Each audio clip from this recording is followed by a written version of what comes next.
ಇದು ಮಲ್ಲಿಕಾ.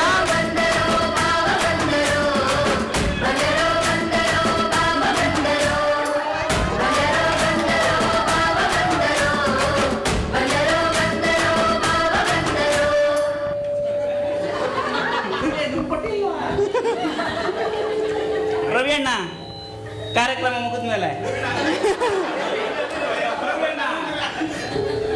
ಯಾರು ಯಾರು? ಓ ಇವಳ? ನಾನು ಸ್ಯಾರಿ ಇವಳಿಗೆ ಮಾರಿದ್ದು 300 ರೂಪಾಯಿ ಕೊಟ್ಲು. ಎಂತಕ್ಕೂ ಸಾಕಾಗ್ಲಿಲ್ಲ. ಇದೇ ಇದು ಏನ್ರಿ ನೀವು ಏನು ಇದು? ಇಲ್ಲ ಬರ್ತೋಯ್ತಾ?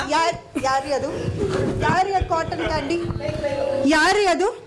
ಮರ್ಯಾದೆಸ್ರು ಕುಟುಂಬದಿಂದ ಬಂದವ್ರು ನಾವು. ಒಂಚೂರು ಮರ್ಯಾದೆ ಬೇಡ? ಯಾರ ಮಲ್ಲಿಕಾ? ಬಹಳ ಮರ್ಯಾದೆ, ಬಹಳ ಮರ್ಯಾದೆ. ನೋಡಿ ಎಂತ ಮರ್ಯಾದೆ ಕೊಡ್ತಾರ. ಮಾರಿದ್ದಲ್ಲ, ದಾರಿ ತಪ್ಪಿ ಹೋಗಿ ಮಾಡಿದ್ದು. ತೆಗೆದುಕೊಳ್ಳುವುದಕ್ಕೆ ಮನಸ್ಸುಂಟು, ನೀವು ದಾರಿ ಮಾಡಿ ಕೊಡ್ಬೇಕು. ಈ ದಾರಿ ಅಲ್ಲ, ಅಂತರಂಗದಿಂದ ಬಹಿರಂಗ. ರೀ ಬನ್ರಿ ಬನ್ನಿ.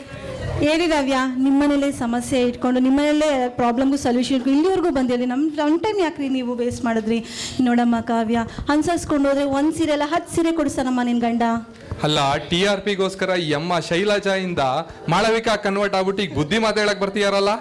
ಈ ನವ್ಯ ಆದ್ರೆ ಇವಳು ಸತ್ತು 1 ದಿನ ಆಯ್ತು ಕಣೆ. ಸತ್ತೋದ್ಲ? ಹೌದು. ಅಯ್ಯೋ, ಇವಳನ್ನ ನಾನು ಮೊನ್ನೆ ತಾನೇ ನೋಡಿದ್ನಲ್ಲ. ಯಾರನ್ನ ನೋಡಿದ್ರಿ ಮತ್ತೆ? ನಾನು ಯಾರು ಸ್ಯಾರಿ ಮಾಡಿದ್ದು ಮತ್ತೆ? ಅವಳಿಗೆ ಅಲ್ವಾ ನಾನು ಮಾರಿದ್ದು. ಈ ಕಾಟನ್ ಕ್ಯಾಂಡಿ ಮಲ್ಲಿಕಾ ಯಾರು? ಇವರು ಸೀರೆ ಯಾರು ಕೊಟ್ಟಿದ್ದು? ಇವರು ಯಾರಿಗೆ ಮಾರಿದ್ದು? ಇವ್ರಿಗೆ ಹೊಸ ಸೀರೆ ಸಿಗುತ್ತಾ? ಇವ್ರು ಮಾಡೋ ರೀಲ್ಸ್ ಫೇಮಸ್ ಆಗುತ್ತಾ? ಇವ್ರಿಗೆ ಮರ್ಯಾದೆ ಸಿಗುತ್ತಾ? ಪ್ರೊಡ್ಯೂಸರ್ಗೆ TRP ಬರ್ತಾ? ಇದೆ ಅಂತ TRP, ನಮ್ಗೆ MRP ಮಾತ್ರ.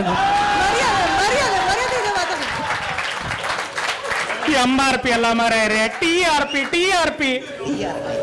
ಇದಕ್ಕೆಲ್ಲ ನೋಡ್ತಾರಿ ಮುಂದಿನ ವರ್ಷದ ಕಾರ್ಯಕ್ರಮದಲ್ಲಿ ಹೀಗೂ ಉಂಟೆ.